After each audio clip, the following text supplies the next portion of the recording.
tarde, companheiros. É um prazer estar aqui com vocês, nessa tarde de domingo fria, mas que vai ser acalorada com a presença de vocês e com o trabalho que o Jorge e o Mauro irão fazer. E, com certeza faremos boas reflexões.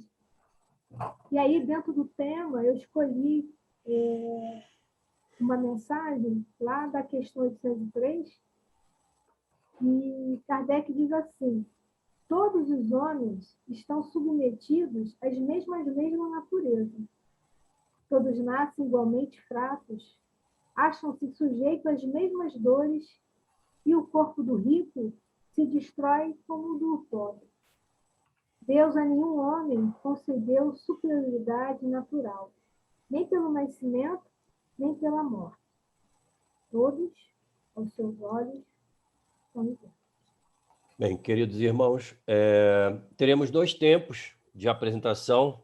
Nós vamos falar sobre racismo e espiritismo. Dentro dos 2 temas, o Jorge e o nosso irmão Mauro vão procurar trazer e ocupar um espaço aí de aproximadamente 35, 40, 45 minutos estourando, por conta da necessidade que podemos ter aqui de dialogar durante o tema e trazer alguma discussão final. Passo a palavra para o nosso irmão Jorge, para que ele possa dar início à sua apresentação. O que é racismo? Presta atenção, que aqui nos 4 primeiros slides a gente explica tudo, depois é só enrolação, tá? Então vamos lá. O que é racismo? O racismo é um preconceito relacionado à raça, etnia ou características físicas. Os ofensores se julgam superiores, seja pelo tom da pele, opiniões, pensamentos, crenças e cultura. Então, o racismo, ele é caracterizado principalmente pela necessidade que um determinado grupo tem de menosprezar ou se sentir superior àquele outro grupo ou outros grupos, mas não simplesmente apenas se sentir superior, mas a partir daí todo um tipo de relação na sociedade, nos direitos da justiça, da sociedade, tudo, a partir daí cria-se todo um sistema para excluir esses outros grupos, ou diminuir os direitos que eles teriam. Será que o Espiritismo dá campo para essas consequências morais? Sim ou não? Nós vamos ver. E aqui, o grande geneticista italiano, nosso amigo Guido, Intimidade, ele diz: a palavra raça não identifica nenhuma realidade biológica reconhecível no DNA de nossa espécie humana, e que, portanto, não há nada de inevitável ou genético nas identidades étnicas e culturais, tais como conhecemos hoje em dia. Sobre isso, a ciência tem ideias bem claras. Todas as raças provêm de um só tronco, o Homo sapiens. Portanto, o patrimônio hereditário dos humanos é comum. Então, o que se estudava no século XIX apenas pelas características visuais ou pelos fenótipos, hoje nós abolimos completamente. Então, não existe nenhuma condição de você separar os seres humanos baseado nas questões genéticas, ok? Somos todos descendentes e somos todos Homo sapiens sapiens, se é que poderemos usar assim.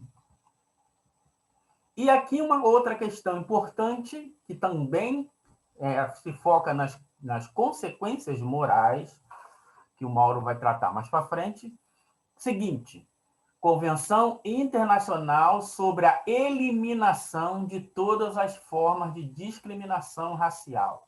Então, na presente convenção, a expressão discriminação racial visa a qualquer distinção, exclusão, restrição ou preferência fundada na raça, cor, ascendência na origem nacional ou étnica, que tenha como objetivo ou como efeito destruir ou comprometer o reconhecimento, o gozo ou o exercício em condições de igualdade dos direitos dos homens e das liberdades fundamentais nos domínios públicos, econômico, social e cultural ou em qualquer outro domínio da vida pública. Então, aqui, novamente, a questão do racismo está focada nas questões, nas consequências morais em que tais distinção podem provocar. Então, a eliminação do racismo, ela está fundada, ela se baseia nas consequências morais das distinções, ok? Isso é muito importante da gente entender.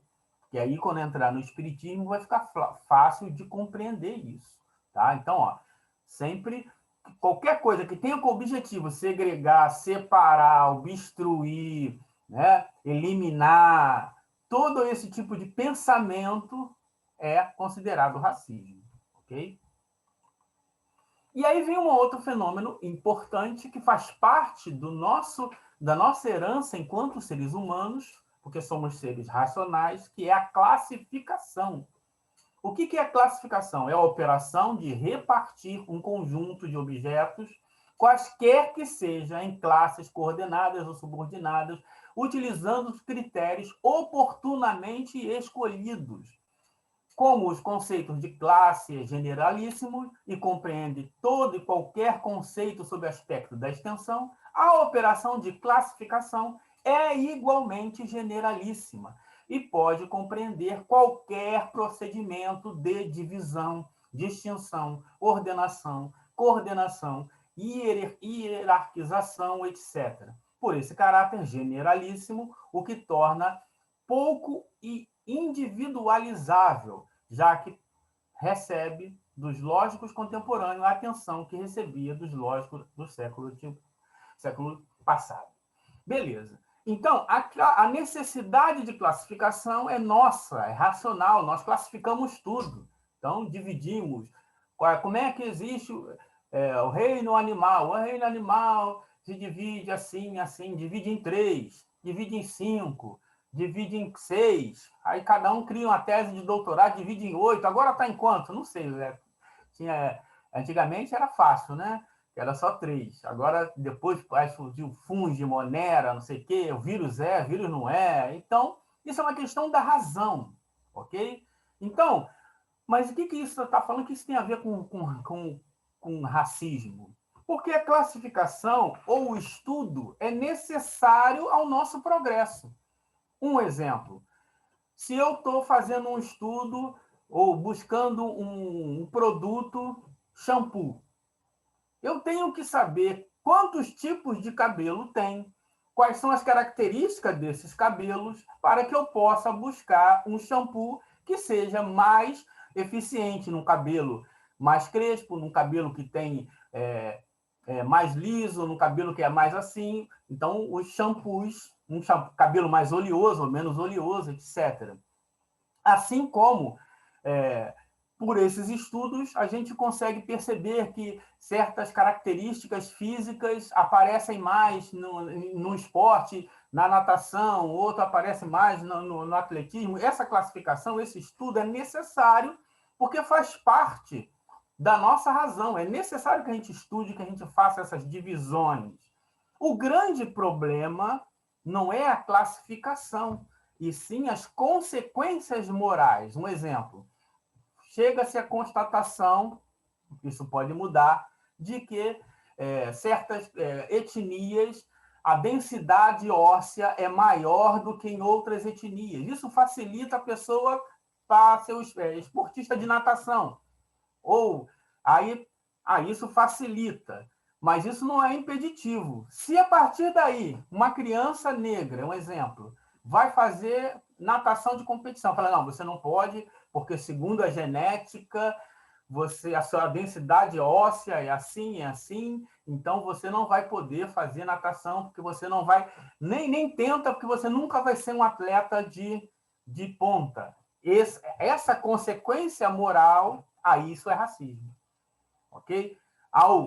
Porque ele pode ter outros elementos, outras valências que superem essa dificuldade. Então, a questão toda principal está nas consequências morais que você pode fazer em relação à classificação.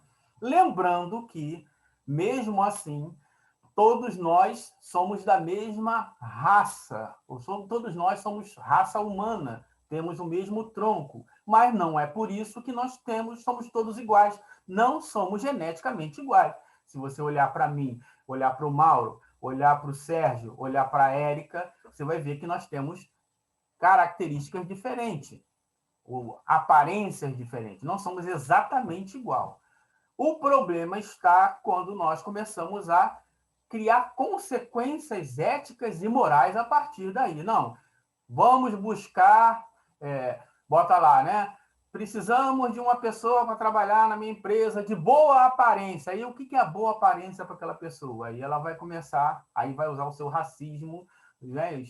O racismo cultural, etc., para usar a sua ideia de boa aparência. Esse é o grande problema, em que o espiritismo jamais entrou nesse caminho. Muito pelo contrário. E é o que nós vamos estudar aqui também.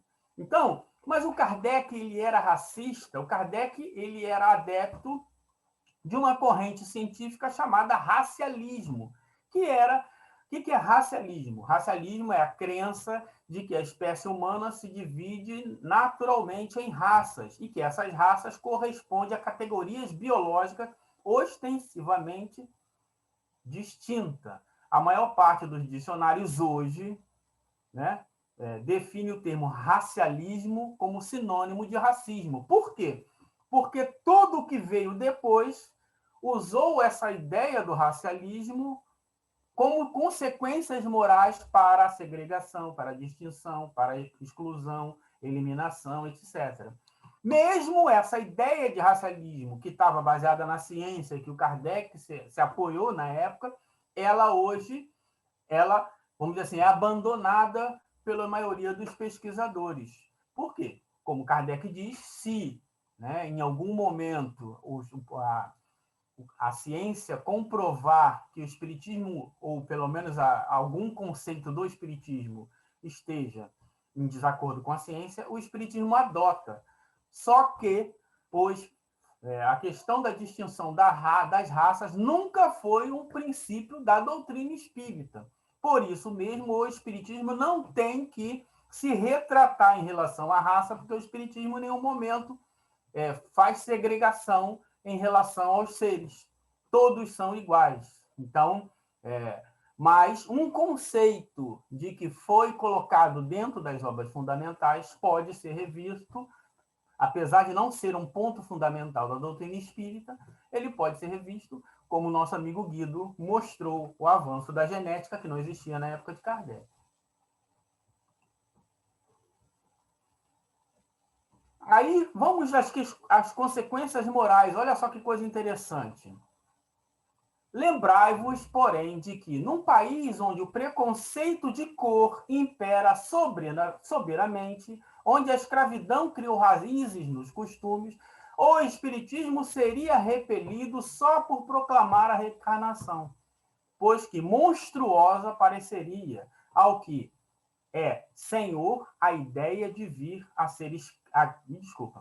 O que pareceria ser monstruosa aqui, o senhor, a ideia de vir a ser escravo reciprocamente. Isto é, aí, onde a gente pode entender essa frase aqui, a gente vai entender isso lá no livro dos médiuns, das contradições e das mistificações, no livro dos médiuns, quando Kardec pergunta aos espíritos por que tem certas coisas que os espíritos ensinam em um certo lugar e não ensinam em outro. É exatamente por causa disso. Porque, às vezes, naquele lugar, certos conceitos estão tão enraizados que, ao tratar desse ponto, as pessoas, a partir daí, não ouviriam. Então, os espíritos tratam de outros assuntos e, conforme as pessoas vão progredindo, vai chegar ao ponto em que elas vão poder tratar disso. Não é que o espiritismo vai ser a favor da escravidão, mas, dependendo do grupo, o tema escravidão não seria tratado. Um exemplo, no século XIX, você um centro espírita lá no sul dos Estados Unidos. Muito provavelmente, se você for tratar esse tema, as pessoas ali poderiam até sofrer risco de morte, ok? Então, eles tratariam da reencarnação, a reencarnação já era polêmica também na América, mas trataria da lei do progresso, trataria de outros assuntos, e com o passar do tempo, esse assunto poderia chegar lá. Então, mas o espiritismo jamais foi a favor desse tipo de coisa, ok? E um termo que aqui também os detratores vão pegar para tentar distorcer, ele diz assim, Kardec pergunta ao São Luís, a raça negra é verdadeiramente uma raça inferior? Aí, olha a sabedoria de São Luís ao responder. Ele diz assim, a raça negra desaparecerá da terra. Ela foi feita para uma latitude diferente da vossa. Quem pensa só essa frase, vai falar, tá vendo aí, ó? Olha lá, ele está dizendo que São Luís é racista, ele é a favor da eliminação dos negros. Aí a pessoa já enxerga o que não tem, né? Mas se você for entender, o próprio São Luís, ele vai dizer também que os negros vão desaparecer e os brancos também vão desaparecer. Ok? Mas a pessoa, mas por que ele não falou os brancos? Ele falou branco na hora que precisou falar. Aí, nesse momento, ele falou, vai desaparecer. Então, vocês estão preocupados com o corpo, esses corpos todos vão desaparecer. Então, essa é uma questão interessante. Outra questão também que as pessoas podem pegar. Olha a pergunta. Os brancos se reencarnam algumas vezes em corpos de negro? Sim. Quando, por exemplo, um senhor maltratou um escravo, ele pode pedir para si, por expiação, viver num corpo de negro para sofrer a seu turno todos os sofrimentos que fez sentir por esse meio, avançar e alcançar o perdão de Deus. Aqui é uma questão específica social. É óbvio que, se você for encarnar num corpo de negro no século XIX, 1859, nos Estados Unidos, no sul dos Estados Unidos, você vai ser escravo. Então, você vai sofrer as consequências da sua escravidão. Dependendo, mesmo no século XIX, em algum lugar ele pode reencarnar e não sofrer essa expiação. Pode ter até uma boa educação. E lá, um exemplo, eu estou usando aqui o exemplo dos Estados Unidos, porque ela foi tão forte que teve uma guerra civil por causa da liberação dos escravos. Metade do país se revoltou, preferiu matar seus irmãos, entrar numa guerra por causa da questão da escravidão. Então, encarnar nos Estados Unidos, a chance de você sofrer todas as consequências funestas da escravidão é muito grande, né? Então, nesse sentido, é uma expiação. Nesse sentido, os espíritos sempre respondem de acordo com a pergunta, ok? Isso é muito importante.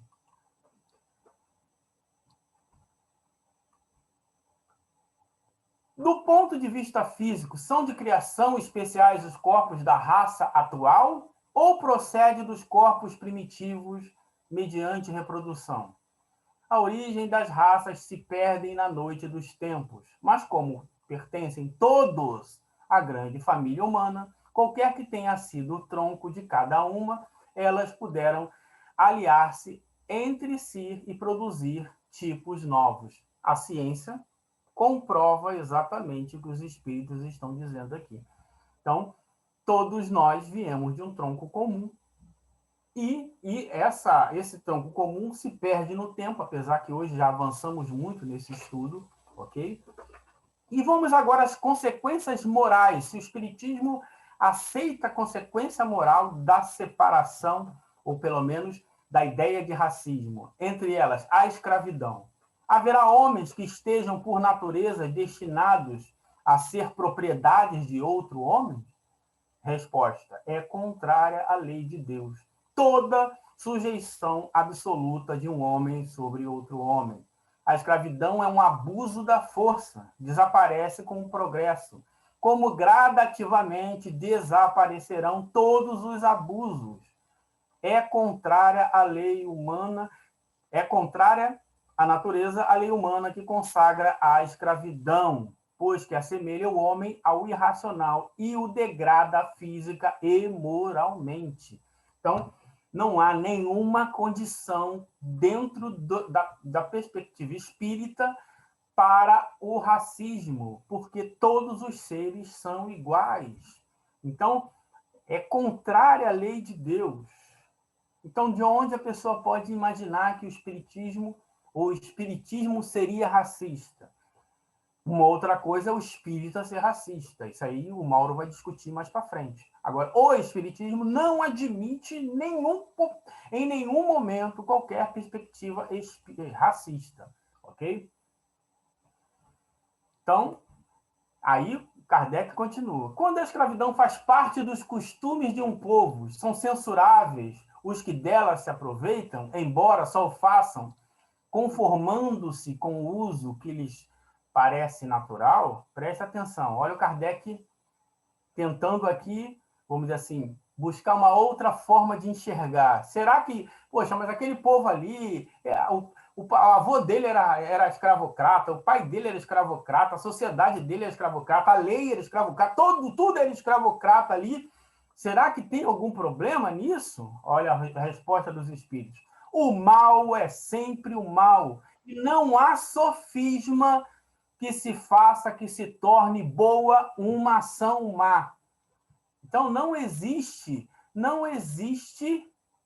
a possibilidade do espiritismo achar uma ação má, tornar uma ação má como boa, ok?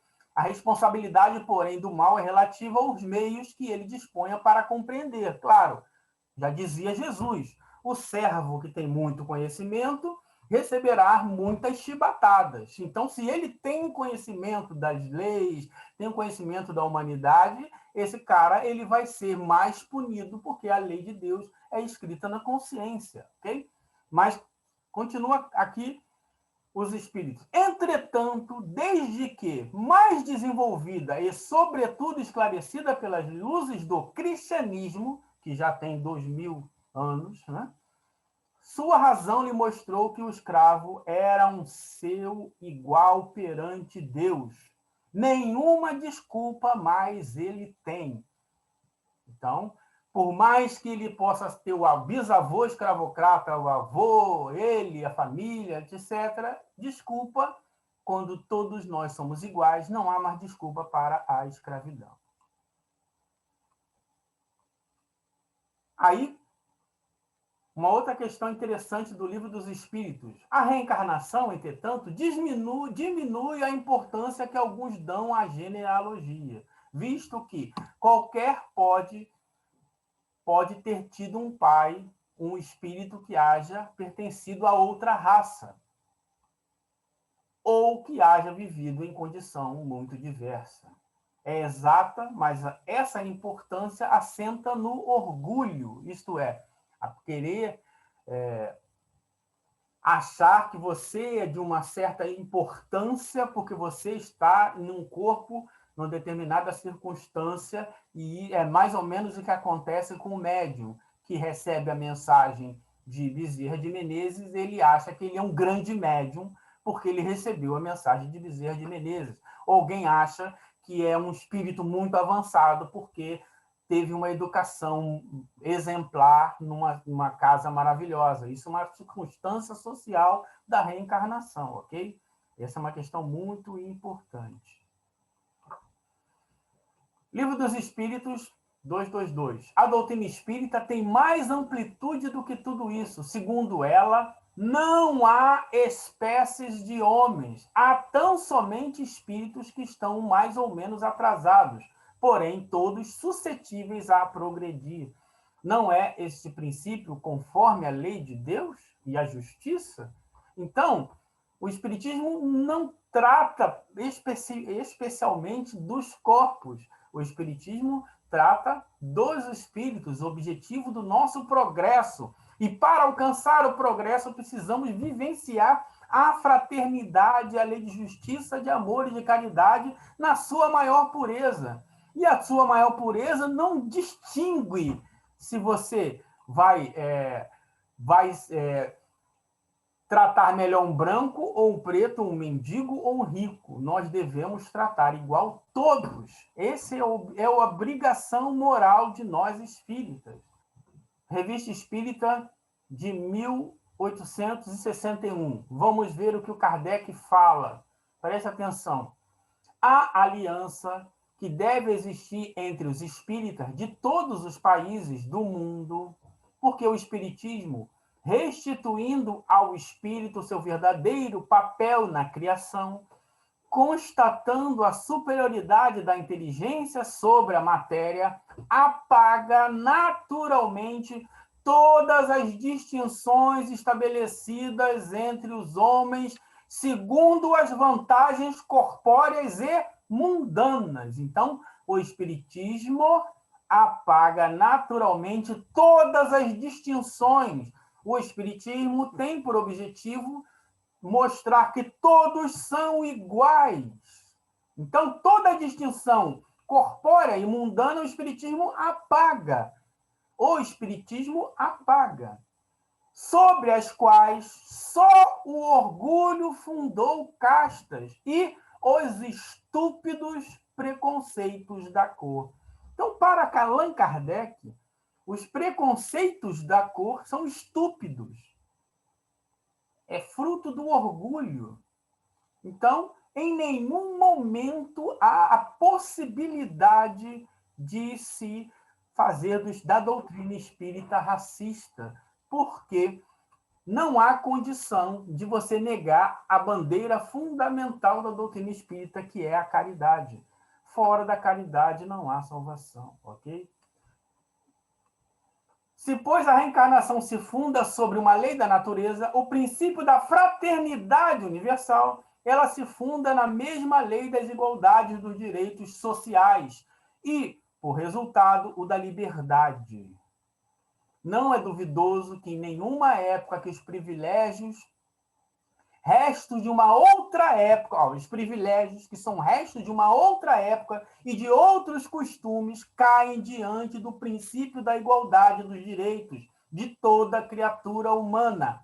De toda criatura humana. Os da mulher não poderiam tardar de ser reconhecidos e que, num futuro próximo, a lei não tratará mais sem minoridade. Aqui ele está falando, olha, no futuro, ele está falando em 1867. Hoje, as pessoas tratam as mulheres como minoria. Eu trato certas categorias como minoria. Mas no futuro, as leis vão acabar com isso. E não é o que hoje nós estamos brigando, em que os racistas não querem que isso aconteça? Então, o próprio lá, aqui é o pensamento de Allan Kardec, né? O espírito pode, sucessivamente, revestir envoltórios diversos, nascer em posição diferente, chega à consequência capital de que a igualdade de natureza, e daí a igualdade dos direitos sociais de todas as criaturas humanas, e a abolição dos privilégios de raça.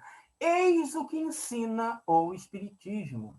Então, a abolição de todos os privilégios de raça, o Espiritismo ensina. A doutrina espírita jamais, sequer, em qualquer momento, abriu a mínima possibilidade para o racismo. Porque qualquer mínima possibilidade que o Espiritismo abrisse para o racismo, ele solaparia toda a sua doutrina, porque seria uma contradição. Então, essa é uma questão fundamental. Para terminar, eu sei que o Sérgio está nervoso ali, olhando para mim, né? Vamos ver aqui das características em que os racistas, todo racista tem, vamos dizer assim, algumas dessas questões como fundamentais para eles, se o espiritismo é a favor ou não delas. Vamos lá. Diferenciação biológica.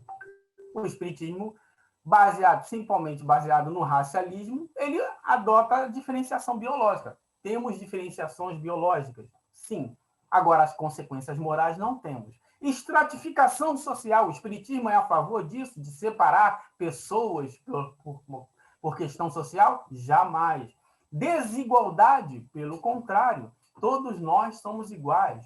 E escravidão, o espiritismo, né, eu já disse lá, é contrária à lei de Deus. Discriminação, usar de discriminação é ir contra a lei de justiça, de amor e de caridade. Genocídio, não precisa falar. Coerção social, também não. Holocausto, segregação, xenofobia. Ser contra a miscigenação? Não. Discriminação religiosa? Não, está lá na lei de adoração, né? Não importa a forma como você adore a Deus, desde que seja de coração, não é contrária à lei. Misoginia, o próprio texto aí do Kardec falando sobre a igualdade dos direitos do homem, da mulher e de todas as raças. Então, onde alguém pode dizer que o espiritismo é racista? Em nenhum momento existe a menor possibilidade disso. Agora, pode existir pessoas racistas? Sim. Pode existir espírita racista? Pode sim, porque o espírita é um ser humano igual a todo mundo. Okay? E o racismo, que o Mauro vai entrar agora, de modo geral, as pessoas acham que para ser racista tem que ser aquele racista lá, da SS. Não, a nossa cultura é racista. Então, muitas vezes, sem querer, nós adotamos discursos racistas sem saber que estamos adotando discurso racista. Assim como muitas mulheres tinham ódio da Chiquinha Gonzaga porque ela trabalhava fora. Elas eram machistas, mas não sabiam, apesar de serem mulheres. Então, você vai ver negro racista, você vai ver mulher machista, porque isso é uma questão social, uma construção social, ok? Que o espiritismo não aceita de modo nenhum. Agora, as individualidades, cada um é livre para pensar, acreditar no que quiser. Essa é uma questão que a gente também tem que entender. Tem espírita fofoqueiro, tem espírita ladrão, maconheiro, tem espírita de todo tipo. Agora, o espiritismo está nas leis da natureza, cada um usa do jeito que quiser, e como diz a Bíblia, Deus ceifa onde não semeou, cada um será dado segundo as suas obras. Se ele quer ser racista, não vai ser por causa da doutrina espírita, assim como as pessoas que queriam assassinar os outros, queriam queimar os outros vivos, esquartejar, fizeram em nome de Jesus, sem Jesus jamais, em nenhum momento, abrir a possibilidade para que alguém faça mal a uma mosca. Mas as pessoas usaram a sua razão para fazer o mal. Assim, o espiritismo não admite o racismo em modo nenhum, mas isso não quer dizer que os espíritas não sejam racistas. Tudo bem? Muito obrigado a todos aí. Obrigado, Jorginho. Vamos dar aqui, temos uns 10 minutos, se alguém quiser fazer alguma pergunta, só para que nós possamos entrar a parte do Mauro, e vai tratar de um outro aspecto a respeito do racismo e espiritismo. Se alguém quiser fazer alguma pergunta, abre o fone e possa dirigir-se direto ao Jorginho. Só faz o sinalzinho para que a gente possa, então, saber que estamos prosseguindo com a pessoa que vai fazer a pergunta. Alguém gostaria de fazer alguma pergunta? Nem pergunta, né? Jorginho, é muito interessante a sua colocação. Por quê? Espero que vocês estejam me ouvindo bem, né? Que eu estou tentando. Sim. Porque, assim, uma coisa é o ensinamento que a doutrina nos traz. Ponto. A filosofia dos espíritos. Outra coisa somos nós, pessoas humanas, espíritos encarnados, criados por Deus, com infinitas possibilidades de encarnação, né? Da nossa atuação dentro da matéria e a nossa compreensão e o nosso entendimento das coisas, né? Às vezes eu falo para as pessoas, existe o que é humano, ou seja, o nosso entendimento dentro da nossa evolução intelecto-moral, daquilo que a gente compreende. Por que a gente é machista? Por que a gente é racista? Porque a gente interpreta as coisas de maneira equivocada e, como diz lá, né, o orgulho, o egoísmo, a vaidade, as paixões nos dominam. E aí a gente fica achando que é algo que a gente não é, né? E às vezes é necessário a gente nascer, como diz, né, nos livros, você deixar de ser senhor e ser escravo. Porque às vezes o revés da medalha, ele te ensina muita coisa também, né? Viver experiências, passar por coisas, te ensina a despertar. Agora, a gente pode fazer isso por um exercício mental, de compreensão, ou a gente pode fazer isso porque a gente apanhou na cara a vida inteira e vai ter que aprender do outro jeito, né? Então, essa coisa da doutrina espírita e dos espíritas ser bem separado, isso é muito bom deixar isso bem claro, porque uma coisa é o que o espiritismo, cultura, conhecimento, ensinamento dos espíritos nos ensina. Outra coisa somos nós, nosso entendimento e a nossa história de milhões de encarnações atrás de, sei lá, de cultura materialista em cima da gente, né? Talvez eu corrobore um pouco com você, Valéria, porque eu conheci uma pessoa que nasceu no berço espírita, conheceu a doutrina espírita profundamente, porque a mãe era assim, ela veio a falecer há pouco tempo e não gostava de preto nem gordo. Pois é.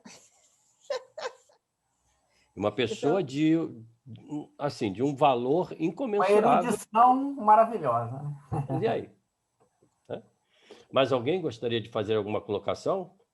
Esse é o momento que a gente tem de um assunto que está tão polêmico aí, que foi tão difundido dentro dos meios de comunicação, na internet. Acho que aquela imagem que o Jorginho trouxe, pelo menos vinculou aí, passou aí por boa parte dos canais de comunicação.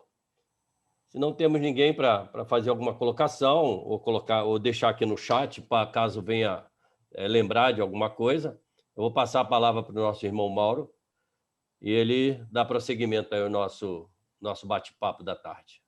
Olá, Mauro, fique à vontade. Opa, vamos lá, meus amigos. Boa tarde a todos. Vamos continuar, então, nossas discussões aqui sobre as questões do racismo, né? Tentando ver só sobre corroborando tudo que o Jorge falou, evidentemente, mas sobre um outro aspecto que nós vamos ver aqui com outras citações doutrinárias e tendo um panorama talvez um pouquinho diferente. Vou tentar compartilhar a minha tela aqui. Então, vamos falar sobre racismo e espiritismo, fazer reflexões sobre esse nosso tema hoje, né?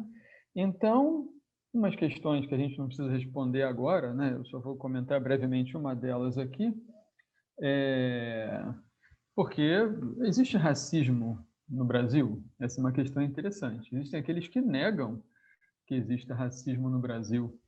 E nós vamos depois ver aqui determinadas questões sobre isso que vão fazendo refletir um pouco mais sobre essa pergunta, né? A grande maioria de nós aqui, né, certamente teve contato com essa ideia da questão da democracia racial, que no nosso país, e evidentemente a gente tem que falar do nosso país, existiria uma união harmônica entre as raças entre muitas aspas, né? Em que todas elas, raça branca, os indígenas e os negros vieram contribuir para formar esse país que é o Brasil, que é essa união harmônica, né? Será que é tão harmônica assim? Talvez nós nunca tenhamos tido regimes tão segregacionistas quanto outros países, como o apartheid da da África do Sul, como o próprio Estados Unidos, que tinha um regime segregacionista, né? Negros não podiam sentar na parte da frente do ônibus, você tinha estabelecimentos públicos, lugares destinados a negros e a brancos, né? Existem vários filmes que mostram isso, por exemplo, o uso de Martin Luther King, tentando se hospedar em determinados hotéis e literalmente apanhando, né? Sendo escorraçado fisicamente dos lugares por ser negro, ele e seus companheiros. Então, algumas obras do início do século XX, eles davam a entender essa ideia devido a uma proximidade, e a obra eu não sou grande conhecedor disso, mas a obra de Gilberto Freire, Casagrande e Senzala, deu essa ideia em grande medida, porque colocou uma certa proximidade entre a Casa Grande, onde estavam os brancos, e a Senzala, onde ficavam os negros, na verdade mostrando uma proximidade que até houve, de certa forma, ilimitada entre aqueles escravos que estavam servindo a Casa Grande, lá dentro especificamente, mas enquanto que a grande maioria era submetida a todo tipo de maltrato, de discriminação, enfim. Então, perpassou essa ideia dessa proximidade entre as raças, quando, na verdade, ela não existiu de fato, né? Então, daí nós termos ouvido falar, ou termos até, de alguma forma, escutado isso nas nossas escolas, quando éramos crianças, dessa questão dessa possível democracia racial, dessa suposta, melhor dizendo, democracia racial. E será que nós somos pessoas racistas? Isso também é uma coisa para reflexão de cada um de nós, né? Seguindo aqui um pouco adiante, eu tirei aqui um trecho de um livro, vocês devem conhecer esse escritor, chama-se Laurentino Gomes, ele é um repórter, escritor.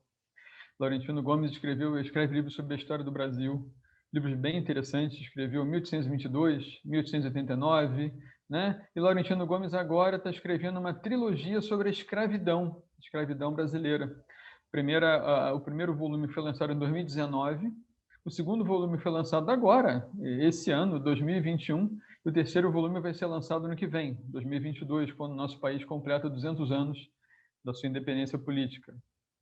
E Laurentino Gomes, nessa parte da escravidão, ele fala o seguinte, né? A história da escravidão nas Américas se distingue das formas mais antigas de cativeiro por duas características principais. Então, aqui nessa pequena frase, né? Escravidão é tão antiga quanto a humanidade. Não foi a escravidão na América, né, no Brasil, nos países americanos, que inaugurou a escravidão. Pelo contrário, desde a antiguidade já havia a questão da escravidão. Roma Antiga, na Grécia, já havia escravos, e se distingue por duas características principais. O que nos interessa é a segunda, mas a primeira que ele declina é que, na Antiguidade, em formas anteriores de cativeiro, de escravidão, os escravos, muitas vezes, eles assumiam altos cargos, eram pessoas, às vezes, instruídas, importantes na administração pública, exerciam, eventualmente, cargos de relevo na administração, né? Eram escribas, eram contadores, eram administradores. Enquanto que, na escravidão que se instalou aqui nas Américas, na verdade, os escravos eles funcionavam apenas com seu trabalho braçal. Como diz o próprio Laurentino, eles funcionavam como funcionam as máquinas agrícolas hoje. Eram os tratores, os arados, humanos, infelizmente, que eram usados na produção da cana-de-açúcar, do café e de tantas outras culturas que nosso país teve e ainda tem. A segunda característica principal, segundo Laurentino Gomes, é o nascimento de uma ideologia racista, que passou a associar cor da pele à condição de escravo. Segundo esse sistema de ideias, o negro seria naturalmente selvagem, bárbaro, preguiçoso, idólatra, de inteligência curta, promíscuo, só podendo ascender à plena humanidade pelo aprendizado na servidão. Sua vocação natural seria, portanto, o cativeiro, onde viveria sob a tutela dos brancos, podendo dessa forma alçar eventualmente a um novo e mais avançado estágio civilizatório. Então, a questão da escravidão se seguiu a essa ideia, essa ideologia da diferença entre as raças. Continua aqui o Laurentino Gomes, né? As raízes da ideologia racista que até hoje persiste entre nós, ele afirma isso, eram muitos, de natureza teológica, filosófica e diversas vezes resultantes de observações pretensamente científicas, que se referiam não só às diferenças relacionadas à cor da pele, mas também a alguns traços anatômicos peculiares aos negros, como o formato dos olhos, da cabeça e do nariz. Isso está, então, no livro Escravidão, que é de Laurentino Gomes, nesse primeiro volume, no capítulo 3, que ele intitulou As Origens. Então, vejam só, e isso daí tem uma relação direta com o artigo de Kardec sobre a perfectibilidade da raça negra, né? Falando de teorias pretensamente científicas. É o racialismo de que nos falou o Jorge, mas que acabou levando as ideias, na verdade, não racialistas, mas do racismo, né? Se alguém quiser falar alguma coisa mesmo no meio da apresentação, fica à vontade. Né? Quer falar alguma coisa, Valéria? A Valéria estava fazendo uns gestos ali estranhos. Não, é porque eu estou concordando. Peraí, deixa eu ver aqui. É porque eu estou concordando, né? E essa questão, só para contribuir, né? A questão do racismo na antiguidade, ela era uma questão de condição social, ela não estava ligada à questão, aliás, do racismo não, da escravidão, né? Na antiguidade, o trabalho escravo, ele era uma condição social. Se você era uma pessoa que tinha dívidas e não pagava, você se tornava um escravo. Se você era um prisioneiro de guerra, ou seja, quando uma nação dominava outra nação, a nação dominada se tornava escrava, tinha que trabalhar, dar sua cota de trabalho para o dominador, pagar os impostos e tudo mais. Então, era uma condição social. Com o passar do tempo histórico, essa condição de escravidão, que era uma condição social, no sentido de você ser um endividado, você ser um prisioneiro de guerra, ser uma cultura submetida, ela se transforma numa questão de cor de pele, ela muda, né? Essa coisa aí, somando com a explicação do racialismo que o Jorginho trouxe, né? Você percebe a mudança de ideia, a mudança de entendimento e a mudança de valor. Porque, meu bem, os romanos tinham escravos brancos, assim como os egípcios e assim como os gregos. Então, você vai ver escravo branco, você vai ver escravo negro naquela época, que quando eles, no Egito, né, quando eles traziam o pessoal lá da África, também você vai encontrar de tudo quanto é cor da pele. Até os hebreus eram escravos, né, do povo egito. Então, você vê a condição de dominação política e a condição econômica para você ser um escravo, né, e não a questão de cor da pele. E isso mudou com o tempo. É uma questão interessante que a Valéria está trazendo, interessante, até nesse próprio livro, né? Um livro bem interessante, eu recomendo a leitura. Como eu falei, saiu o 2º volume recentemente, eu não tenho ainda, mas tenho interesse de ler. Ele diz que a origem da palavra escravo, na verdade, a origem dela vem de eslavo, porque os escravos na antiguidade na Europa, muitas vezes, eles eram de povos de origem eslava, que eram ali das proximidades do Mar Cáspio e tudo mais, ou seja, eram escravos louros de olhos azuis. Então, mostrando que não havia essa questão da raça, né? Mas que foi uma coisa que foi sendo construída ao longo do tempo, como vem sendo a explicação que nós estamos vendo aqui, né? Então, ele diz... essas raízes então tiveram origem teológica, filosófica e de origem pretensamente científica. De origem teológica, nós temos a história de Cã, né, que é filho de Noé. Só relembrando brevemente para quem não conhece a história, não lembra, Deus, vendo que a humanidade estava meio sem jeito, né, história do Antigo Testamento, evidentemente uma alegoria, resolveu melhorar a situação e preservar a única família que realmente era fiel à lei de Deus, que era a família de Noé. Noé, seus filhos, 3 filhos, Cã, Sem e Jafé, suas respectivas esposas e filhos e netos. E eis que acontece o dilúvio, né, que destrói toda a humanidade. As espécies animais são salvas porque foram colocadas dentro da arca de Noé. Essa história todo mundo conhece. E depois, né, as águas baixam, a arca, enfim, vai para a terra de novo, né? Segundo a história bíblica, não houve um ponto da terra que não tenha ficado acima das águas. Então, se a gente imaginar em termos atuais, nosso ponto culminante é o Everest. Até o Everest ficou sob as águas. Então, a terra vista do espaço seria uma bola pura de água com as águas caindo em cima, né? Então, depois que as chuvas passam e volta a ter terra seca, a família de Noé começa a povoar o mundo, né? Ora, se a família era toda temente a Deus, então o mundo deveria ser um lugar muito bom, né? Mas eis que Noé, uma vez cultivando uvas, extrai das uvas uma bebida fermentada, o vinho. E Noé, enfim, se embriaga, né? Fica nu dentro da sua tenda, começa a dançar, e um dos filhos dele, que é justamente Cã, começa a achar aquilo ali muito engraçado. Os vão lá respeitosamente, sem querer ver o pai sem roupas, e o cobrem com uma capa, e Cã faz a maior graça daquilo e tudo mais. E Noé, depois de saber disso, o amaldiçoa, né?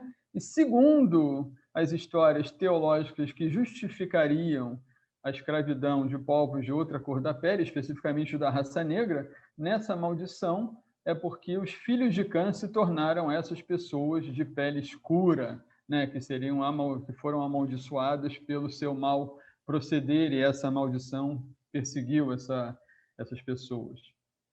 Na filosofia, como também é citado pelo Laurentino Gomes, né, vários filósofos, mesmo aqueles que eram luminares da liberdade e tudo mais, ainda assim expressavam ideias colocando a raça negra em um patamar inferior. Então, David Hume, Voltaire, Kant, Hegel e outros filósofos, né? E no livro também é citada essa frase de Eric Williams, um escritor inglês, que escreveu esse livro, né, que traduzido significa Capitalismo e Escravidão, em que ele diz que a escravidão não nasceu do racismo, mas o racismo foi a consequência da escravidão, ou seja, se associou à escravidão aquelas características menos nobres, se a gente pode dizer assim, que foram atribuídas às pessoas negras. Enfim, olhando a questão para nós aqui, para o nosso quintal, né, as diferenças e desigualdades são muito evidentes. No Brasil, são dados todos do IBGE, né, 54% da população é negra, e o IBGE considera a população negra a soma daqueles que se consideram pretos ou pardos, né, segundo esses dados. As taxas de analfabetismo nas pessoas negras é quase o triplo daquele que acontece entre as pessoas brancas. Na questão social, né, da desigualdade das riquezas, do qual o Livro dos Espíritos fala bem no capítulo sobre a lei de igualdade, nós temos que se você pegar o 10% da população do Brasil, os 10% mais pobres, entre esses 10%, 75% serão pessoas negras. Então, se você pegar entre as pessoas mais pobres do nosso país, né, aquelas que têm menos renda, pegar 20 dessas pessoas, 15 delas provavelmente será negra, entre as 20. E no Congresso Nacional, somando, portanto, Senado e Câmara dos Deputados, né, 96% dos congressistas são brancos e 4% são negros ou de outra cor de pele. Mostrando que, apesar da maioria da população brasileira ser população negra, ela é muito pouco representada em termos das instituições. Como é que o racismo se manifesta, né? Jorge comentou isso de uma forma brevemente, nós vamos de uma forma didática, né? Os estudiosos desse assunto colocam o racismo de algumas formas, e isso vale a pena, né, nós comentarmos aqui, e até porque nos ajuda nós a pensarmos, cada um por si mesmo, né? Eu sou racista?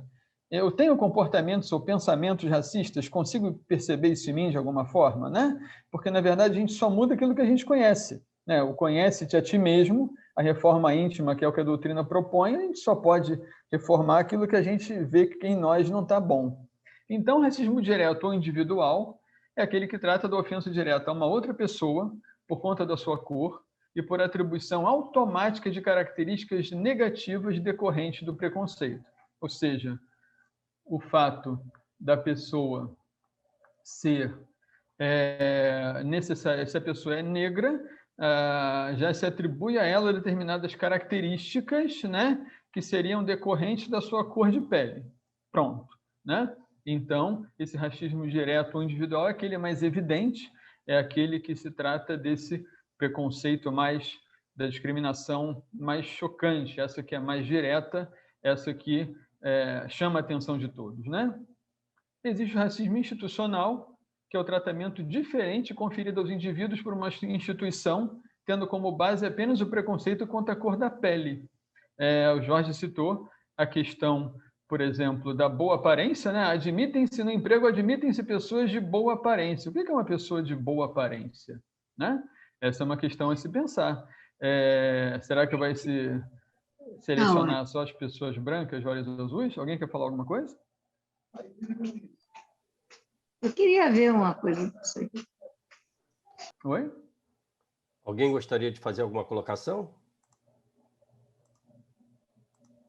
Não, Mauro, eu acho que tinha acho que foi só não, Mauro, o microfone estava aberto e a gente estava comentando. É o Marcelo. Pode seguir. Beleza. Tá bom, querido. Valeu. Tá? Um abraço, amigo. Um abraço.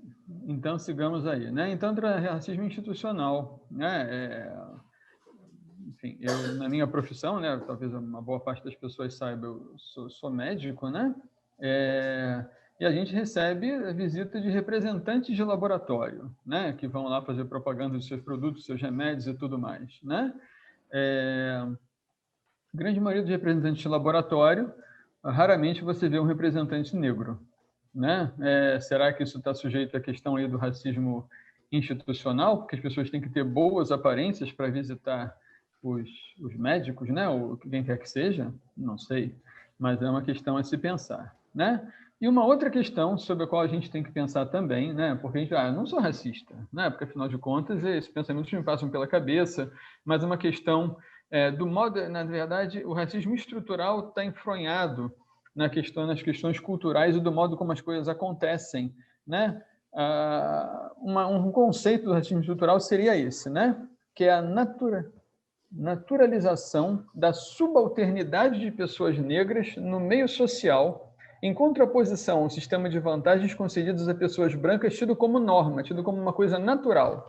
Então, a gente naturaliza ou acha que é muito aceitável ou natural que, por exemplo, atores e atrizes negros e negras nos filmes, nas novelas, figurem sempre como aqueles empregados domésticos, motoristas e tudo mais, né? Entre num shopping um rapaz negro de camiseta, bermuda e chinelo e entre um rapaz branco de camiseta, bermuda e chinelo, se esse rapaz for branco, de olho claro e de cabelo claro, em quem os seguranças vão ficar de olho, né? Em quem os seguranças vão achar esquisito e já vão ver se vai acontecer alguma coisa. Então, o racismo estrutural tem a ver com isso. Não, fulano vai ser consultado pela doutora Ciclana. A doutora Ciclana é graduada, especialista naquela área, a melhor pessoa para te atender. Nossa, que bom que você conseguiu uma consulta com a doutora Ciclana. E você entra na sala da doutora Ciclana, é uma moça negra. Será que aquilo ali vai ser uma coisa tão natural? Para a grande maioria de nós, isso não vai causar algum tipo de, né, não digo desconforto, mas um impacto? Nossa, né? A gente vai achar aquilo diferente. Então, essa naturalização de que as pessoas negras são aquelas naturalmente as menos instruídas, as menos favorecidas economicamente, né? As que têm acesso a menos oportunidades, isso faz parte desse racismo estrutural no qual a gente está, na verdade, inserido e que a gente nem percebe, né? Então, a questão do racismo estrutural passa por essas questões. Seguindo um pouco mais adiante, meus amigos, assim que meu slide passar também, que ele resolver me ajudar, por que não, né? E aí nós vamos ver como, novamente, né, entrando na seara que o Jorge também entrou, como é que a doutrina fica em relação a tudo isso, né? Já estou citando aqui um trecho que Jorge já citou, né? Espiritismo, restituindo ao espírito o seu verdadeiro papel na criação, constatando a superioridade da inteligência sobre a matéria, faz com que desapareçam naturalmente todas as distinções estabelecidas entre os homens, seres humanos, conforme as vantagens corporais e mundanas, sobre as quais só o orgulho fundou as castas e os estúpidos preconceitos de cor. Então, o que diferencia os espíritos é a sua elevação moral, intelectual e ponto, né? A questão dos corpos não deveria absolutamente ser levada em consideração, mas ainda é levada em consideração e muito levada em consideração. Indo para estudar em Revista Espírita, né? Indo para o Evangelho segundo o Espiritismo, o homem de bem. O homem de bem é bom, humano e benevolente para com todos, sem distinções de raças nem de crenças, porque em todos os homens vê irmãos seus. Logo, se o nosso ideal é nos tornarmos pessoas de bem, homens e mulheres de bem, então uma das características que nós devemos nos esforçar por adquirir é justamente o fato de nós enxergarmos todas as pessoas como pessoas humanas, sem distinções de raças, de crenças, de orientação sexual. Essa não era uma discussão acesa na época de Kardec, mas se Kardec talvez escrevesse hoje, talvez esse fosse um item também, né? Enfim, essas distinções que não têm nenhum tipo de lugar na doutrina espírita. Seguindo ainda no item 17, né? No item 3 do capítulo 17 do Evangelho. O homem de bem é o que cumpre a lei de justiça, de amor e de caridade na sua maior pureza. Se ele interroga a consciência sobre seus próprios atos, a si mesmo perguntará se violou essa lei, se não praticou o mal, se fez todo o bem que podia, se desprezou voluntariamente alguma ocasião de ser útil, se ninguém tem qualquer queixa dele. Enfim, se fez a outro em tudo que desejara lhe fizessem. Nós gostaríamos de ser discriminados, de sermos alvo de preconceito de alguma forma? Certamente não. Então, também é uma coisa que nós temos que procurar nos esforçar para eliminar isso do nosso comportamento, do nosso pensamento, como nós já vimos, né? Questões que estão tão disseminadas, tão entranhadas, que às vezes elas nos parecem naturais, foram naturalizadas por esse preconceito que veio passando após as gerações, e nós vemos que essa é uma coisa que nós temos que modificar. E aqui a Gênesis, capítulo 1, item 36. Com a reencarnação, desaparecem os preconceitos de raças e de castas, pois o mesmo espírito pode tornar a nascer rico ou pobre, capitalista ou proletário, chefe ou subordinado, livre ou escravo, homem ou mulher.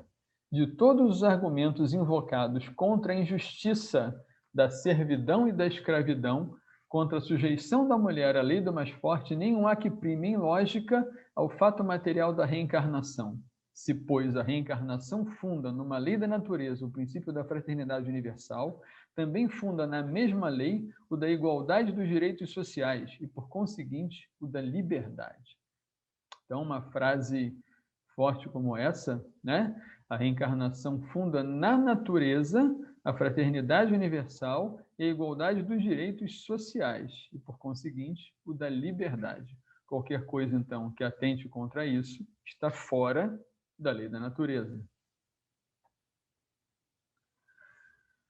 Kardec diz na Revista Espírita de fevereiro de 1863, no artigo que ele escreve em resposta a uma carta que foi enviada a ele, falando da loucura espírita, dizendo que o espiritismo fazia doidos, né? E Kardec responde a essa argumentação, dizendo: nós trabalhamos para dar fé aos que em nada creem, para espalhar uma crença que os torna melhores uns para os outros, que lhes ensina a perdoar os inimigos, a se olharem como irmãos, sem distinção de raça, casta, seita, cor, opinião política ou religiosa. Numa palavra, numa crença que faz nascer verdadeiros sentimentos de caridade, de fraternidade e de deveres sociais. Vamos guardar isso aqui, porque a gente vai abordar isso um pouquinho mais adiante. Primeiro, o trechinho inicial desse parágrafo, o nós, né? E depois da fraternidade e dos deveres sociais. Continua Kardec aqui. Esse é o comentário que Kardec faz, a questão 930 do Livro dos Espíritos. A questão 930 é aquela pergunta que Kardec faz aos espíritos de que o indivíduo, né, falando sobre as expiações terrestres, que não vê meio de se sustentar, em que se deveria morrer de fome, ele deveria se deixar morrer de fome. Os espíritos respondem de uma forma muito sintética. Numa sociedade baseada na lei do Cristo, ninguém deveria morrer de fome. E aí Kardec faz um comentário, né? Como organização social criteriosa e previdente, ao homem só por culpa sua pode faltar o necessário. Porém, suas próprias faltas são frequentemente resultado do meio onde se acha colocado. Essa última frase é que nos interessa. Quando praticar a lei de Deus, terá uma ordem social fundada na justiça e na solidariedade, e ele próprio também será melhor. Está se falando aqui da desigualdade de riqueza, da fome, mas isso se aplica também ao que nós estamos falando aqui, né? Porque, na verdade, estamos falando da desigualdade de uma forma em geral. Então, uma ordem social fundada na justiça. O que é a sociedade, senão um conjunto de todos nós? E aí, voltando à resposta que os espíritos dão, que eu não reproduzi aqui, numa sociedade baseada na lei do Cristo, ninguém deveria morrer de fome. Pessoas ainda morrem de fome. Pessoas estão morrendo de fome no nosso país, em vários lugares do mundo. Já morriam, estão morrendo mais pelas questões das dificuldades econômicas agora, do que a pandemia impôs, uma série de questões. Ora, então a sociedade ainda não está baseada na lei do Cristo, porque nós, individualmente, a grande maioria de nós ainda não estamos. Então, isso vai se refletir não só na nossa ação individual e na nossa ação coletiva, seja nos associando para que nós possamos ajudar uns aos outros nas mais variadas esferas, seja se refletindo nos governos que nós tivermos e por aí vai, né? E, concluindo a minha fala, né, um arremedo de conclusão, porque, evidentemente, esse assunto não se conclui em um estudo de 2 horas, né? Mas ressaltando esse parágrafo anterior de Kardec, né? Kardec diz que nós trabalhamos para espalhar uma crença onde a desigualdade não mais exista. Então, Kardec, vejam que interessante, coloca isso no plural. Nós trabalhamos. E se nós olharmos bem para isso, esse é um chamado para que nós, os espíritas atuais, continuemos trabalhando nessa direção.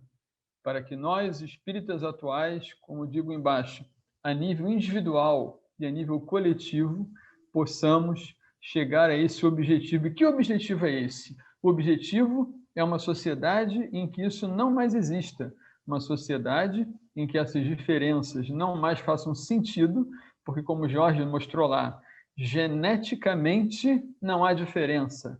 Espiritualmente não há diferença, porque somos todos espíritas. O que nos diferencia perante os olhos de Deus é apenas o grau evolutivo que cada um já tem. E ponto. Os corpos que nós assumimos, eles são transitórios e não dizem nada a respeito de nós. Portanto, mas como ainda nós somos imperfeitos, como Valéria falou, como Jorge falou, essas coisas ainda acontecem. Esses pensamentos perpassam a nossa cabeça e nós temos que estar atentos para sermos coerentes com aquilo que a doutrina nos ensina. Conseguimos ser o tempo todo? Claro que não. Nós transgredimos a lei de Deus constantemente, mas ainda é fruto da nossa dificuldade, é fruto da nossa imperfeição. E por isso, a força da lei ainda é necessária. Por quê? Porque se nós, como indivíduos, como sociedade, ainda não aprendemos a respeitar uns aos outros, é preciso que haja ainda leis que nos digam isso. Então, o racismo é crime. A Lei 7.716, que foi promulgada em junho de 1989. Vejam bem a data, meus amigos. É mais de um século após a abolição formal da escravatura no nosso país. E aí, reproduzir aqui essa perguntazinha da lei de progresso, né? Agora, sinceramente, não me lembro se ela está na lei de progresso ou lei de sociedade, né? Em que Kardec perguntou o seguinte: no estado atual da sociedade, ou seja, composta, na sua grande maioria, de espíritos de terceira ordem imperfeitos, a severidade das leis penais não constitui uma necessidade? Não é preciso que a gente tenha leis duras para regular o nosso comportamento? Não é preciso que haja uma lei, um estatuto da criança e do adolescente para a gente ser lembrado que tem que cuidar da criança e do adolescente? Não é preciso que haja uma lei, como o Estatuto do Idoso, para que a gente precise ser lembrado, o que não precisa, teoricamente não seria necessário, que a gente não deixe os nossos idosos ao desamparo, mas ainda assim nós temos que ter leis que regulem o nosso comportamento, as nossas relações uns entre os outros, porque não dá para fiar só na lei de Deus. Porque, como nós vimos, nós não somos ainda indivíduos que estão regulados inteiramente pela lei divina. Logo, tem que haver a lei humana para regular o nosso comportamento. Senão, a gente vai meter os pés pelas mãos. Então, severidade das leis não constitui uma necessidade? E os espíritos dizem, uma sociedade depravada certamente precisa de leis severas. Infelizmente, essas leis mais se destinam a punir o mal depois de feito do que a lhe secar a fonte. Só a educação poderá reformar os homens, que então não precisarão mais de leis tão severas. Então, as leis ainda são necessárias. É preciso que eu ainda tenha uma lei que me impeça ou que coíba a minha vontade de ser preconceituoso, de discriminar, de ofender, né? Mas, como dizem os espíritos aqui, a lei tem um efeito meia boca, meio parcial, porque, na verdade, ela só coíbe o mal depois de feito. E não seca a fonte. O que vai secar a fonte é a educação. E, novamente, lembrando de Kardec, no Livro dos Espíritos, né? Não é essa educação que vai formar eruditos, mas a educação que é a arte de formar os caracteres, ou seja, o caracteres plural de caráter, né? A arte de formar o caráter de cada um de nós, para que essa educação para homens e pessoas de bem realmente seja efetiva. E, evidentemente, nós vemos o objetivo. Como é que nós vamos chegar lá? Né? Então, existem múltiplas construções transitórias, humanas, que cada um, de acordo com as suas tendências ideológicas, políticas, sociais, vai imaginar para chegarmos a esse ponto. Mas esse é, efetivamente, o nosso objetivo. Como Jorge, então, enfatizou tão bem, a doutrina espírita não abre margem em nenhum momento para nenhum tipo de preconceito e discriminação. Mas vale aqui nós pensarmos sobre essas formas de racismo que existem, porque isso faz com que a gente pense na gente mesmo. O modo como a gente se comporta, o modo como a gente pensa, como o Jorge falou, é uma questão moral. Como é que eu estou me comportando frente a isso? Então, é preciso que muitos de nós, que às vezes achamos até que não somos racistas, muitas vezes nos vemos em determinadas situações em que esse comportamento ainda de alguma forma, pela educação que nós recebemos, pelas informações que nós tivemos, ainda habita dentro de nós. E, para concluir, existe uma questão muito interessante do Evangelho que fala de sofrimentos, e Kardec pergunta assim, aquele que tem um espinho na mão, não é lícito procurar tirar o espinho da sua própria mão? E aí Kardec diz que sim.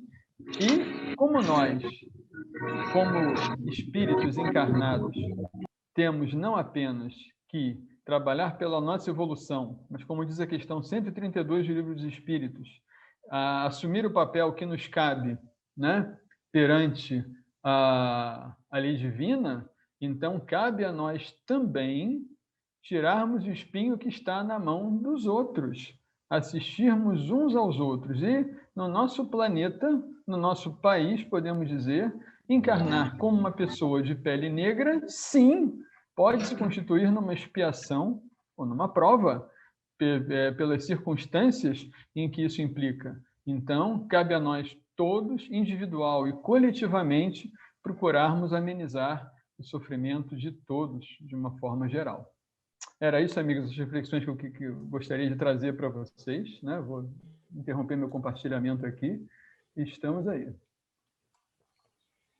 Obrigado, Mauro. Obrigado, Jorge. Vou fazer só um comentário que foi deixado aqui no chat pelo Rui. Obrigado pelas reflexões, que são muito importantes para combater o racismo estrutural em que estamos envolvidos. Infelizmente, precisarei sair e agradece a oportunidade de estar com todos aqui. Eu acho que agora fica aberto aqui a todos que queiram fazer as suas perguntas. Só levante o dedinho aí para a gente poder administrar o espaço e fiquem à vontade, por favor. Mas, então, estejamos aqui pelo menos para colocarmos em discussão, por favor. O Mauro trouxe uma reflexão muito importante a respeito que o espírita ele busca, quer dizer, o Kardec conclamando todos os espíritas a busca de um equilíbrio da vida social de uma forma bem ampla. E muito interessante que esse racismo, existe um racismo, um discurso racista que ele usa que os espíritos chamam de sofismas da paixão. O que é isso? A pessoa é racista, então ela usa a razão para poder manter as estruturas como elas estão. Então elas usam raciocínio no sentido assim, não, olha, a lei de justiça, ela dá direito a todos. Então, todo mundo vai ter todo mundo tem o mesmo direito de chegar a ser um médico. A pessoa não é médico porque ela não quer. Então, o cara que está lá, ele tem que sair de manhã para catar comida no lixo, a criança que está lá catando comida no lixo, passa metade do dia catando comida no lixo, com um pai analfabeto, mãe analfabeta, tia analfabeta, ela vai ter a mesma educação daquela criança que passa o dia com professor particular, com a melhor escola, com a melhor estrutura. E a pessoa acha, não, você não pode fazer nada, porque é a lei de justiça. É a mesma linha de raciocínio daquela pessoa que fala assim, nós não devemos fazer a caridade. Se aquela pessoa está ali como mendiga, é porque Deus colocou ela ali. Se Deus colocou ela ali, você não pode fazer nada. Entendeu? É a expiação dela, é a prova dela, deixa ela lá. Então, é a mesma linha de raciocínio. Assim, ela usa a sua razão, ela vai buscando os elementos para fugir daquela responsabilidade, que é a lei, fugir da lei de amor, a lei de justiça e, principalmente, a lei de caridade. Né? Fala, Mauro. Isso é um mau uso do conhecimento doutrinário, porque, na verdade, é uma diferença muito sutil entre duas palavras. Né? A doutrina espírita, ela explica várias coisas para a gente, né? Mas ela não justifica.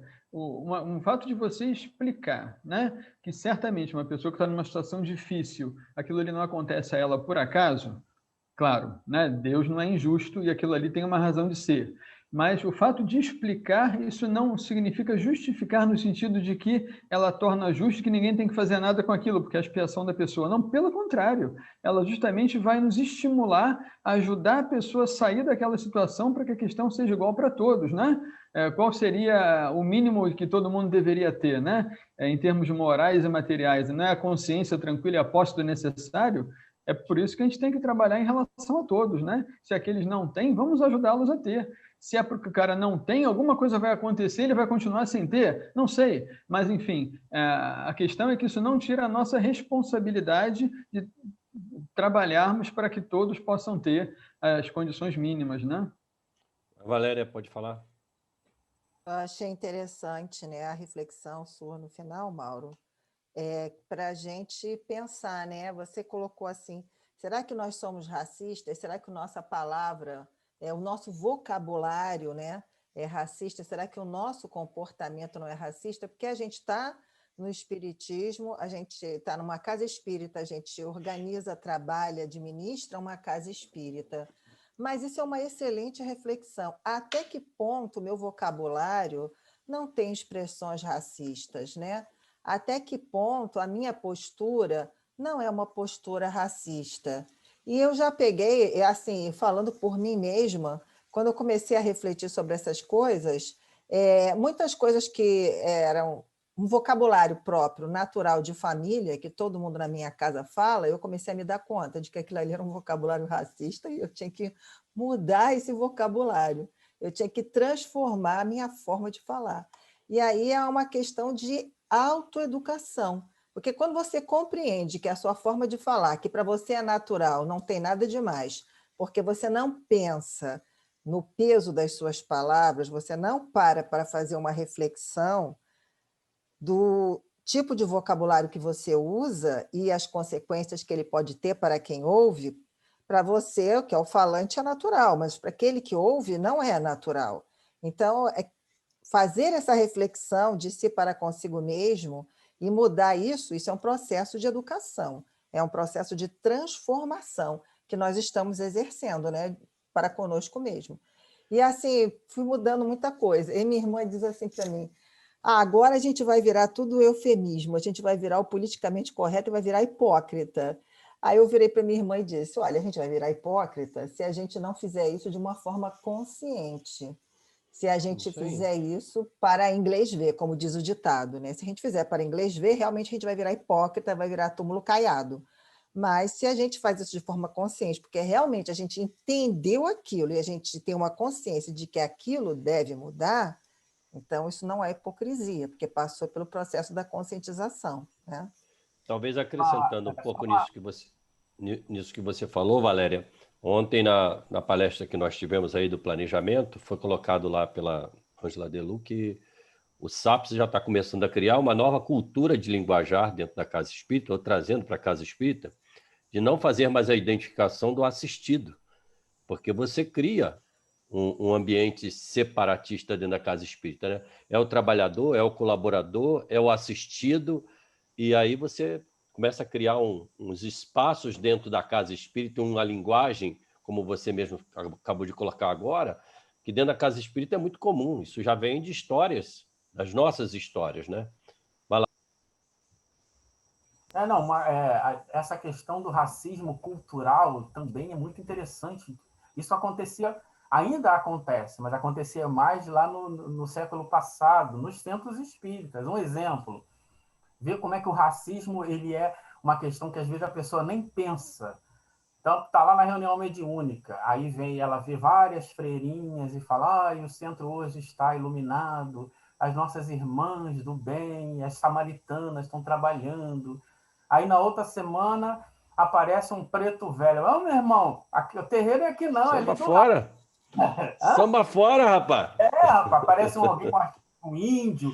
Por quê? Porque culturalmente a pessoa acha que isso está ali, a diferença. Olha a falta, a superficialidade doutrinária. O que o médium, o que uma reunião mediúnica deve esperar do espírito? Que ele fale e que nós, a partir da profundidade do que ele ensine, nós vamos situar aquilo se devemos ou não ouvir, acatar ou não, e não na aparência exterior. Então, isso acontece muito.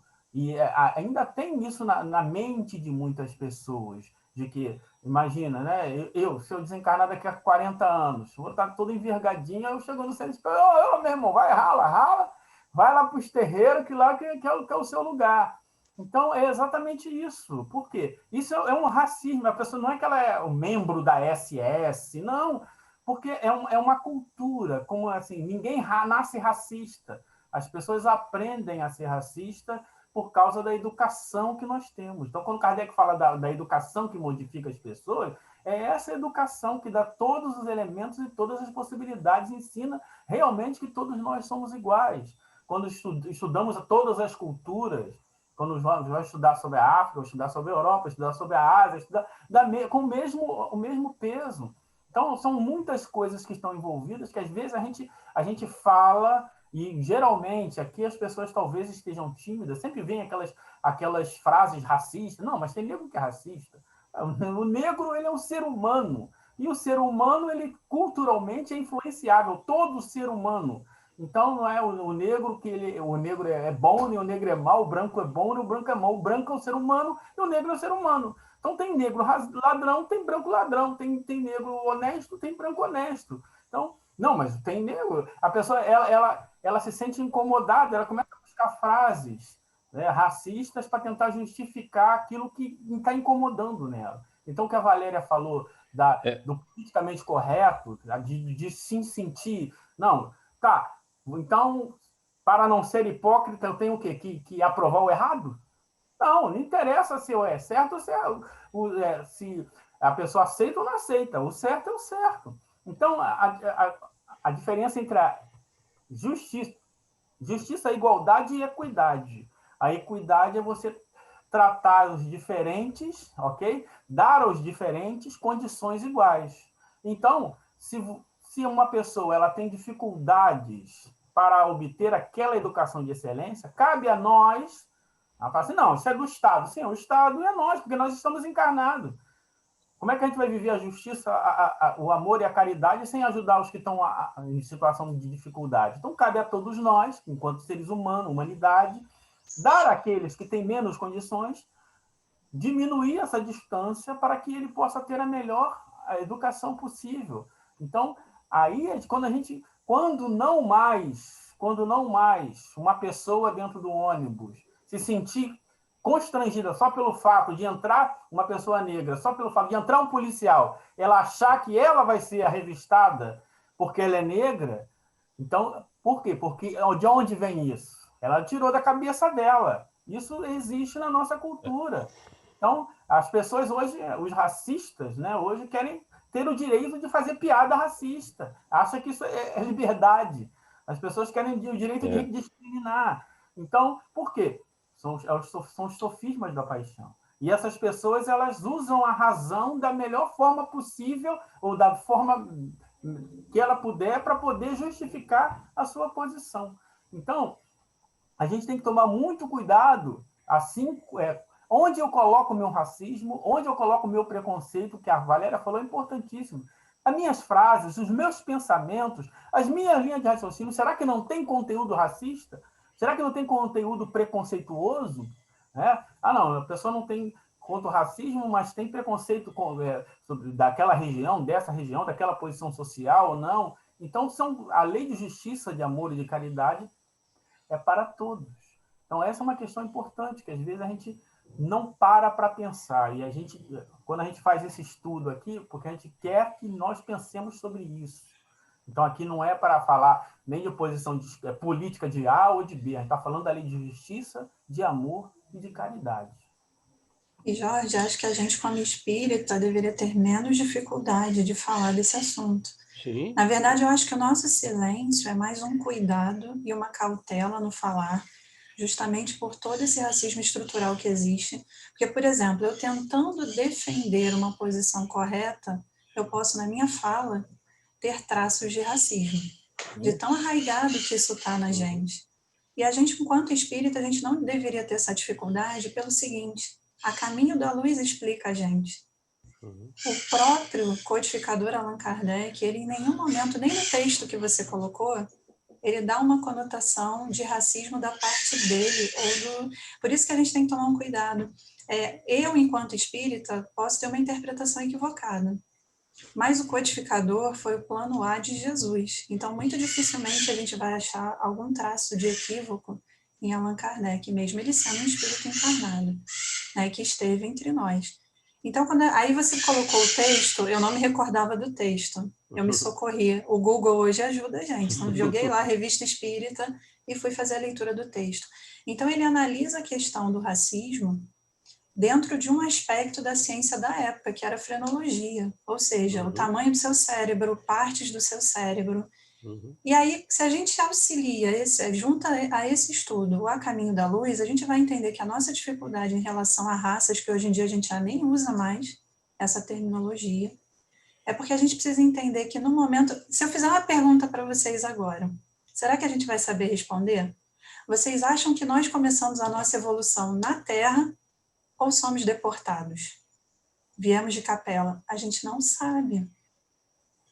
Então, quando o Emmanuel, no A Caminho da Luz, ele vai dizer que aqui já existiam as raças amarelas e negras, ele está dizendo dos espíritos que... Ele não está falando da raça, ele não está falando da cor da pele, ele não está falando que o negro é inferior ao branco, ele está dizendo que os espíritos que na época estavam encarnados no planeta primitivo, que recebeu os deportados, eram espíritos o que também? Primitivos. Não importa se a apresentação era, na aparência da pele, negra, amarela ou de outra cor. Naquele momento, o contexto era esse. Aí chegaram os deportados. Será que somos nós? Ou será que nós já estávamos aqui? A gente não sabe.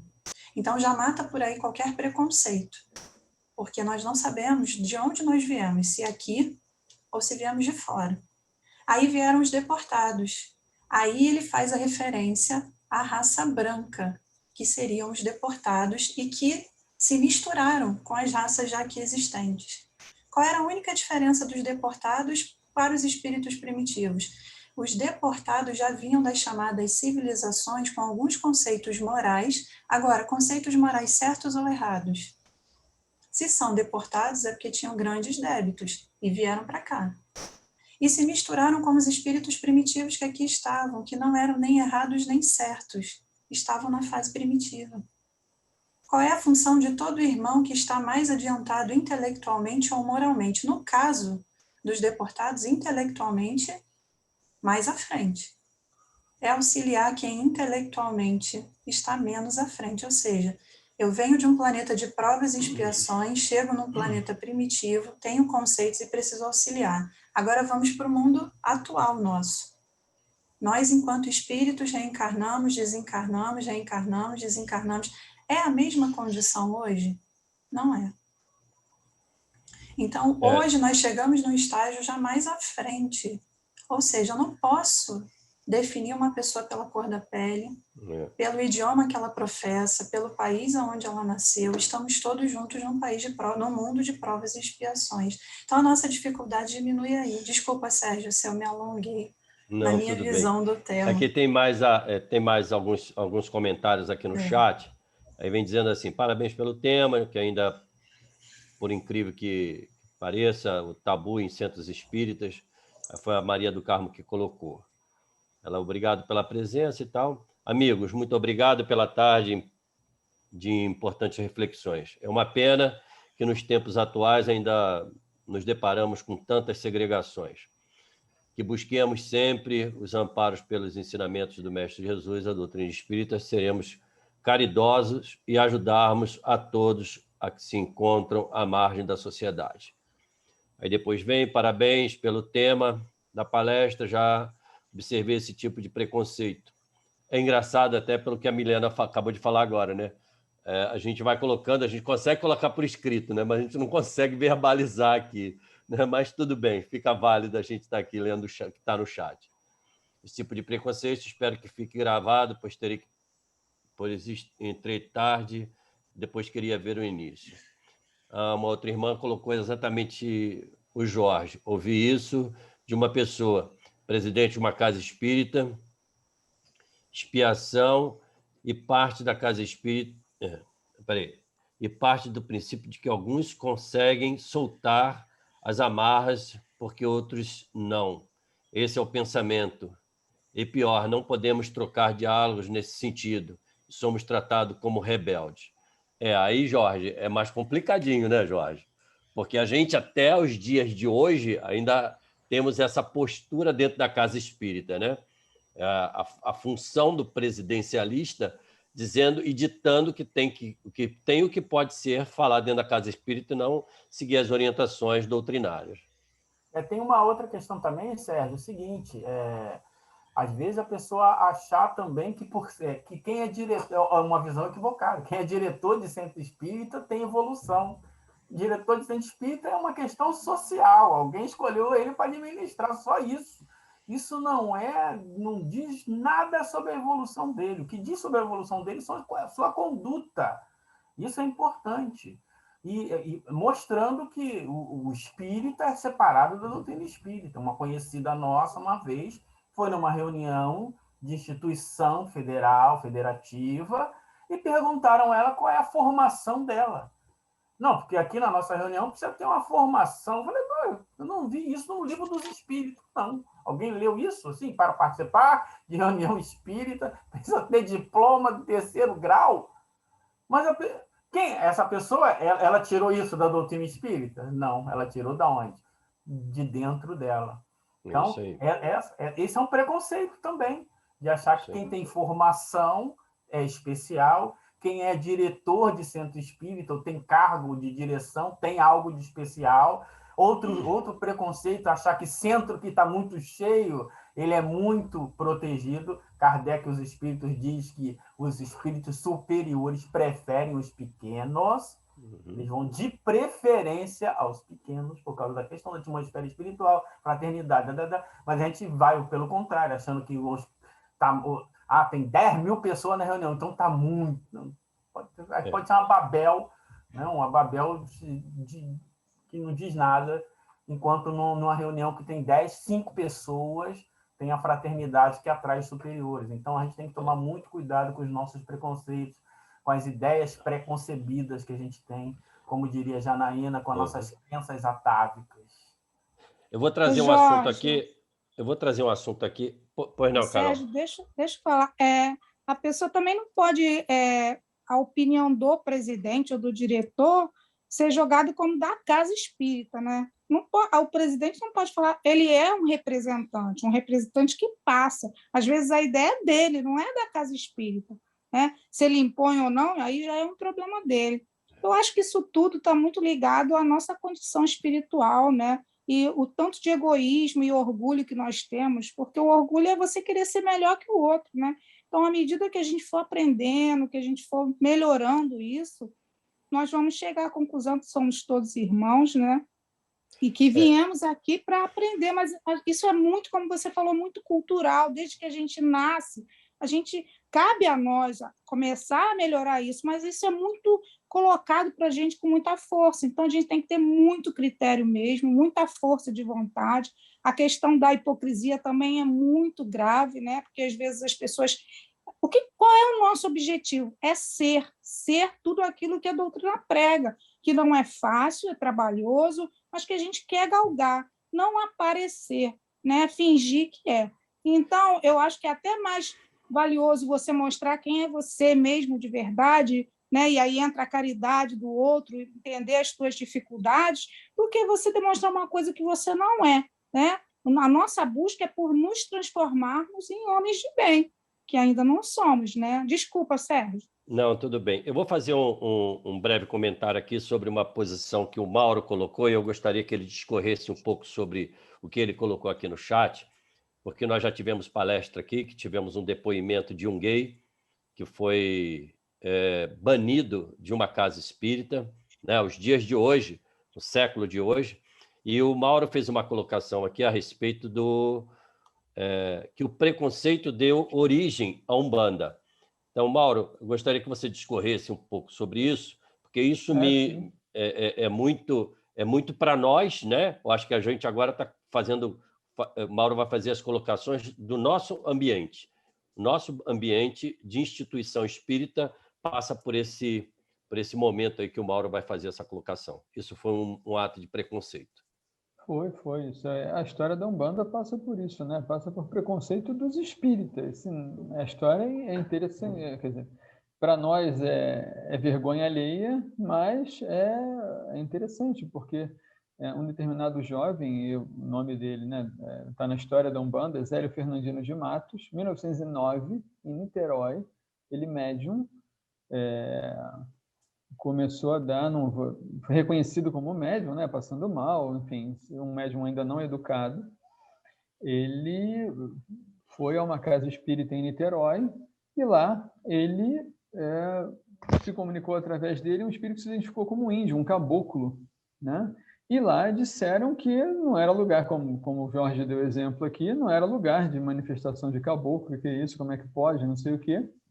E esse caboclo, esqueci o nome agora do espírito, ele orientou Zélio Fernandino de Matos a fundar uma instituição onde esses espíritos pudessem se manifestar. Então, a Umbanda é um culto afro-brasileiro, uma religião que teve de hora de início também, a partir dessa história de Zélio Fernandino, que a partir daí a coisa se difundiu, mas a raiz de tudo foi preconceito do movimento espírita em relação aos espíritos que iriam se comunicar naquele momento. Então, a Umbanda é uma religião brasileira, talvez a única, porque o candomblé é de origem africana, veio com os escravos, efetivamente, né? Mas a Umbanda é a única religião efetivamente brasileira, que persiste até hoje, tem mais de um século, e que teve origem no preconceito dos espíritas, preconceito racial com desencarnado, né? E olha que coisa incrível dessa história, né? Um conhecido, ele foi impedido de usar um instrumento musical porque é um instrumento musical associado à cultura afrodescendente, que é o cavaquinho. O cavaquinho é um instrumento que tem uma cavidade sonora com cordas de aço igual o violão. Mas o violão pode, porque o violão atrai os bons espíritos, e o cavaquinho não. Então, existe isso. As ondas dele não... As ondas dele não as frequências, os harmônicos. É uma nova doutrina que não está no Livro dos Espíritos, né? De que as harmonias saídas do cavaquinho atraem mau espírito. Então, isso é um anti-espiritismo, né? Porque o que atrai e o que afasta os espíritos, até o que eu saiba, são os nossos aspectos intelecto-morais. Um instrumento é incapaz de atrair ou de repelir espírito. Mas a pessoa usou assim como... Aí ela começa a usar a sua cultura, olha o racismo cultural, né? Não, porque se um tantã vai atrair os espíritos que estão no boteco. Sabe, umas coisas assim que... mas é isso, são os sofismas da paixão. Isso eu vi. Isso eu vi, assim, na minha frente, isso acontecer. Como tem...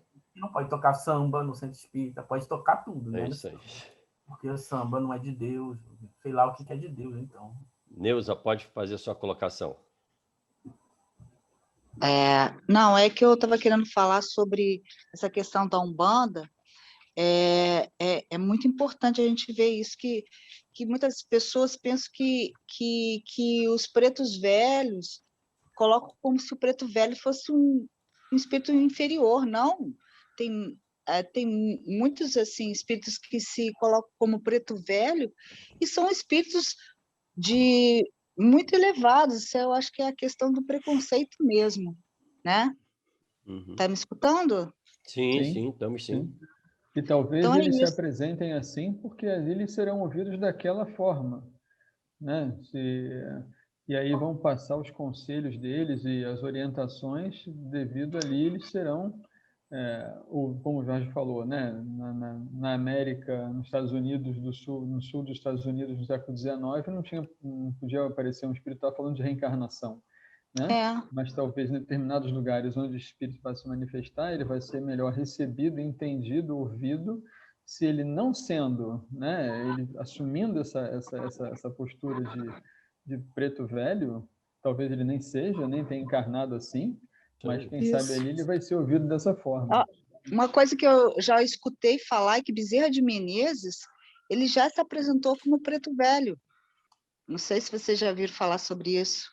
Ele já se Isso está em um apresentou até para romance, ajudar eu não as me lembro. pessoas, Isso né? está em um romance espírita, eu não me lembro qual é. Se alguém lembrar.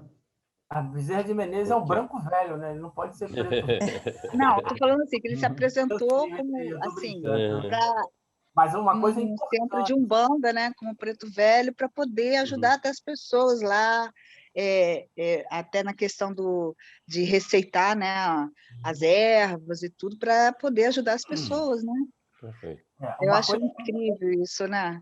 O Uma coisa espírito de que a gente Bezerra de Menezes. não Ele pode perder de vista é o Oi? seguinte. O que a gente não pode perder de vista é o seguinte: nós, enquanto espíritas, não importa a forma que o espírito se apresente. Isso que eu estou querendo dizer. A gente não pode ter preconceito. Nós vamos pesar o espírito pela extensão do que ele ensina. E mais além, Kardec diz, saindo das questões morais, só devemos aceitar com reserva tudo que venha dos espíritos. Então, se ele não for ensinar a regra do bem proceder, importa quem seja, tem que tomar cuidado de usar. Dentro das questões morais, não importa se é roupa de padre, se é roupa de índio, se é mulher, se é homem, se é branco, se é velho, se é criança, se é anjo, não importa. O espírito ele não é anjo porque ele assinou anjo, ele não é padre porque ele assinou padre, ele é o espírito. O que ele tem de bom para acrescentar na vida? Se importa como a última encarnação dele ou a aparência que ele teve. Infelizmente, o preconceito, o racismo, isso tem, e as pessoas são dificuldades que elas tiveram, né? Nós estamos aqui para tentar refletir sobre isso e, a partir disso, o que isso consegue influenciar em nós. Né? O outro, ele vai mudar quando ele quiser. A gente tem que tomar cuidado com isso. Valéria, faz as suas colocações, por favor. Só acrescentar, né, na questão da Umbanda, ela também nasce do sincretismo da Igreja Católica com as religiões de matrizes africanas, né? Porque o culto afrodescendente era proibido nas senzalas. Muitas das propriedades rurais construíam capelas. A capela frequentada pelos senhores e a capela que deveria ser frequentada pelos negros, para assistir à missa, porque a religião católica ela era ensinada como a fé que deveria ser a dos negros. Então, para ter a sua liberdade de culto nas rodas durante as noites, né, da senzala e para disfarçar a sua cultura, eles acabavam agregando elementos, né, misturando elementos da cultura afrodescendente com elementos da cultura católica. Então, isso também é um dado que ajudou ao nascimento da questão da Umbanda, diria, em todo o território nacional, porque o Brasil, desde a época da colônia, tinha o catolicismo como religião predominante, né? Só depois de um tempo é que o país ficou laico. Verdade. A questão da Umbanda também a gente tem que levar em conta que eles estão assim, muita gente confunde Umbanda com Candomblé, até porque o Candomblé ele acabou também se misturando, né? Mas tem diferença, porque a Umbanda, como já foi falado aqui, ele nasceu até de uma questão de racismo de nós espíritas. Sim. E é uma religião brasileira mesmo. E muitos confundem isso, né? Mas o Umbanda, eles têm muito disso também. Não tem negócio de sacrifício de animais, não tem nada disso, sabe? Eles usam muito negócio de chá, sabe? Fazer banhos de ervas e tudo, mas não tem sacrifício de animais. Perfeito. Eles são... E na Umbanda já se estuda o Livro dos Espíritos, o Evangelho, então são nossos irmãos, né? Perfeito. Bem, meus irmãos, já estamos com o nosso horário esgotado, já atingimos aí o horário das 17h03. Agradecemos a presença de todos, pela essa tarde aí do envolvimento no tema, porque foi um tema que nós gostaríamos de estar trazendo em função, até, Milena, do texto que foi divulgado aí na internet.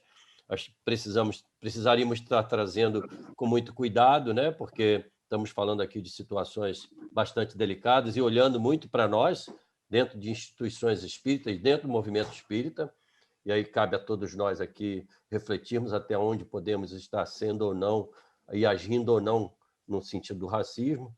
E, nesse momento, eu vou pedir à nossa irmã Valéria que possa fazer a prece de encerramento e também apresentar os últimos recados que nós temos para a próxima reunião e para os próximos andamentos do 17º seu. Valéria, por favor. Gente, nós estamos... na nossa próxima reunião, a gente deve trazer algo administrativo com relação às casas espíritas, né? Porque algumas instituições estão com dificuldade de registro de ata por ocasião de sua eleição, de diretoria. Os cartórios têm feito algumas exigências que antes, no passado, eles não faziam, né? E aí o nosso amigo Sérgio fez umas pesquisas aí, descobrimos coisas legais que não eram observadas e que agora passaram a ser observadas e cobradas, né? Então, nós vamos conversar um pouco isso também sobre a questão do IPTU, né? Que, a princípio, quem tem sede própria e está registrado direitinho não precisa fazer o recadastramento. Mas sabemos que casas espíritas alugam imóveis, apartamentos, casas, e aí é necessário consultar o IPTU e ver, né, junto ao proprietário, como está a classificação, porque esse recadastramento, que não é obrigatório, mas quem se recadastrar possivelmente terá desconto de 5% no IPTU do ano que vem, e quem aluga é que paga o IPTU, né?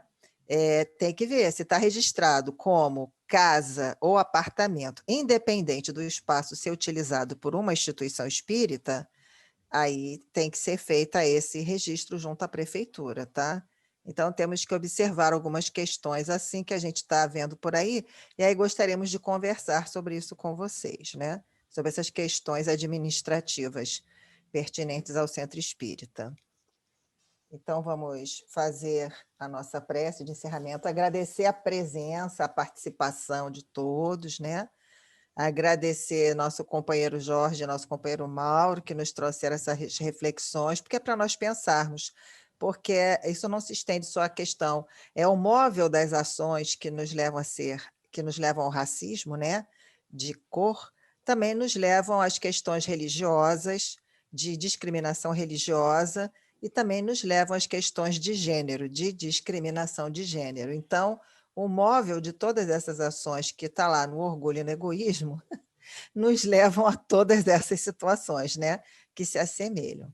Vamos fazer a nossa prece. Érica, você tem algum recadinho? Tem, né? A divulgação da Comel. Não, na verdade, que a Jana sempre pede que tem irmãos que chegaram depois, que a gente colocou o nome das instituições, só para constar na ata, né? Sim, Temos sim. 3 aqui, a amiga Maria do Carmo, a Marlene e a própria Neuza, que falou para depois elas deixarem, pode deixar no chat as instituições de onde elas são, porque a gente precisa para colocar na ata.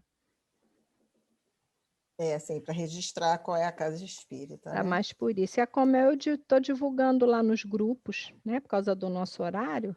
Sim. Pode mandar brasa aí. Então, companheiros, vamos fazer a prece de finalização do nosso trabalho de hoje, né? Já são 5h08.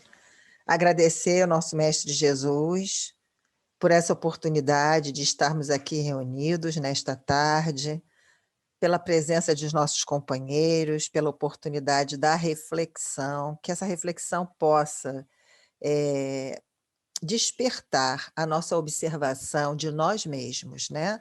Dos nossos pensamentos, dos nossos atos, das palavras, do vocabulário que usamos para nos expressar, e que possamos refletir profundamente sobre nós e como nós estamos na vida social.